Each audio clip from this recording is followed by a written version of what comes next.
अमरावती जिल्ह्यातील परतवाडा शहरातून एक धक्कादायक आणि तितकंच संतापजनक प्रकरण समोर आलंय.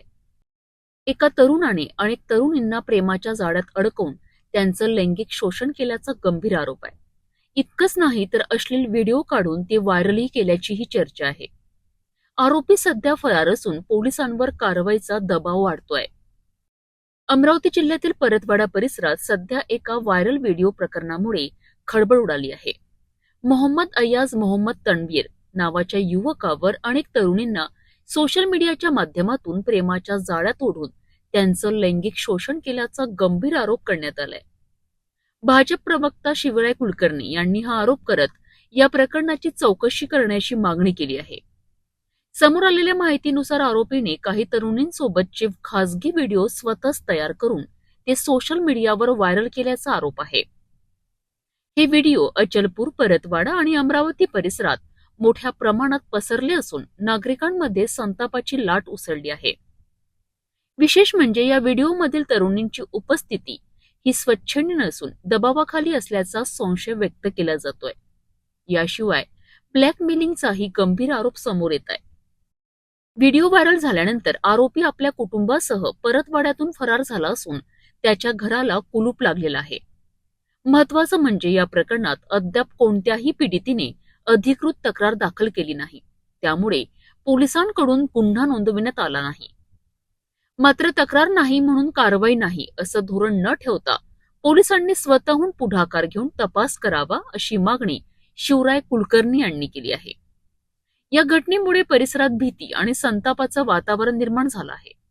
पुढे प्रश्न असा आहे की पीडितांनी तक्रार नोंदवली नाही तर प्रशासन स्वतःहून कारवाई करणार का? आरोपीला अटक होणार का आणि पीडितांना न्याय मिळणार का? नाशिकच्या अशोक खरात बाबानंतर अत्यंत चिंताजनक, अत्यंत गंभीर, घृणास्पद, संतापजनक प्रकरण अमरावती जिल्ह्यातल्या परतवाडा येथे उघडकीस येत आहे. एक मोठं सेक्स रॅकेट किंवा चांगल्या घरातील, वेगवेगळ्या घरातील, वेगवेगळ्या धर्मातील मुलींना आपल्या प्रेमाच्या जाळ्यात फसवून त्यांचं लैंगिक शोषण करायचं, त्यांचे व्हिडिओ काढायचे आणि त्यांच्या व्हिडिओवरून त्यांना ब्लॅकमेल करायचं, असं एक प्रकरण परतवाड्यामध्ये घडतं आहे. आणि गेल्या 2 दिवसामध्ये अनेक व्हिडिओ ज्याच्यामध्ये अतिशय आपण पाहू शकणार नाही असे सगळे दृश्य हे स्वतः शूट करून ते सगळे समाज माध्यमांवर पसरवले गेले आहेत. यामध्ये जे काही चर्चा आहे, जे काही दिसत आहे त्यामध्ये विविध धर्माच्या म्हणजे प्रामुख्याने मुस्लिम आणि हिंदू धर्माच्या मुली, या मुली मोहम्मद अय्याज मोहम्मद तन्वीर नावाच्या एका युवकाने परतवाड्यामध्ये या मुलींना प्रेमाच्या जाळ्यात फसवून त्यांना त्यांचं लैंगिक शोषण केल्याचे हे सगळे व्हिडिओ आहेत. आणि हे व्हिडिओ त्यांनी स्वतः काढलेले आहेत. आणि ते काढत असताना त्याच्या चेहऱ्यावरचे जे भाव आहेत ते असे आहेत की तो मर्दुमकी गाजवतो आहे काहीतरी. आणि ते व्हिडिओ आता समाज माध्यमांवर अपलोड झालेले आहेत. समाज माध्यमांवर अपलोड झाल्यानंतर हा मोहम्मद अय्याज मोहम्मद तन्वीर जो आहे, या तरुणाचं संपूर्ण कुटुंब हे परतवाड्यातून गायब झालेलं आहे. घराला त्यांनी कुलूप लावून ठेवलेलं आहे. पोलिसांकडे अजून कोणत्याही मुलीची तक्रार आलेली नाही. मी पोलिसांशी संपर्क साधला, त्यांना विचारलं की अत्यंत गंभीर प्रकरण आहे. ज्या मुली आहेत त्या समाजात वावरणाऱ्या सगळ्यांच्या परिचित मुली आहेत. त्यांचं संपूर्ण आयुष्य उद्ध्वस्त होण्याची स्थिती आहे. आणि एकापेक्षा अनेक मुलींचे व्हिडिओ हे समाज माध्यमांवर आलेले आहेत. त्यामुळे हे प्रकरण अतिशय गंभीर आहे, अत्यंत संतापजनक आहे.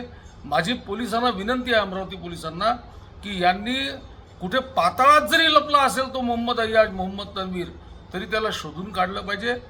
मुस्लिम धर्मातल्या मुली असतील, हिंदू धर्मातल्या मुली असतील, या मुलींचं ब्लॅकमेलिंग करून ज्या पद्धतीने मोहम्मद अय्याज मोहम्मद तन्वीरनी त्यांना वापरून घेतलेलं आहे, त्यांना ब्लॅकमेल केलेलं आहे, त्यांचे अत्यंत अश्लील असे व्हिडिओ काढलेले आहेत, त्याला कठोर शिक्षा झाली पाहिजे. त्याला फटके मारले पाहिजे. त्याच्या पूर्ण कुटुंबियांना आतमध्ये केलं पाहिजे. आणि या ज्या मुली आहेत या मुलींचा शोध घेऊन त्यांच्या तक्रारी देखील आपल्याला मिळवता आल्या पाहिजे. इंस्टाग्रामवर, सोशल मीडियावर अनेक मुलींशी मैत्री करून त्या मुलींचे फोटो काढून त्यांनी ते फोटो टाकलेले आहेत. या सगळ्या मुली कोणात त्याचा देखील तपास केला पाहिजे आणि त्यांना न्याय दिला पाहिजे. जे काही व्हिडिओ व्हायरल झालेले आहेत त्या व्हिडिओमधल्या मुली अनिच्छेनी त्या शेख अय्याज आणि शेख तन्वीर सोबत गेल्या असल्याचं आपल्याला व्हिडिओमध्ये स्पष्ट दिसत आहे. त्यांचा नकार असल्याचं दिसत आहे, त्या सामील असल्याचं दिसत नाही आहे. मग यांनी असं काय वापरलं की जेणेकरून त्या मुलींना यांनी बाध्य केलं स्वतःसोबत असे सगळे व्यवहार करण्यासाठी. तर या सगळ्या गोष्टींचा तपास करावा लागेल. समाजातली घाण आहे, ही घाण वेळेवर साफ करणं अत्यंत आवश्यक आहे. त्याच्यामुळे आता हे व्हिडिओ गावोगाव सगळीकडे पसरत आहेत. ते पसरण्याच्या आत या सगळ्या प्रकरणाचा पोलिसांनी तपास लावावा. अत्यंत गंभीर आणि चिंताजनक बाब आहे अशी माझी त्यांनी ताबडतोब हे सगळं शोधून काढावं अशी माझी पोलिसांना विनंती आहे.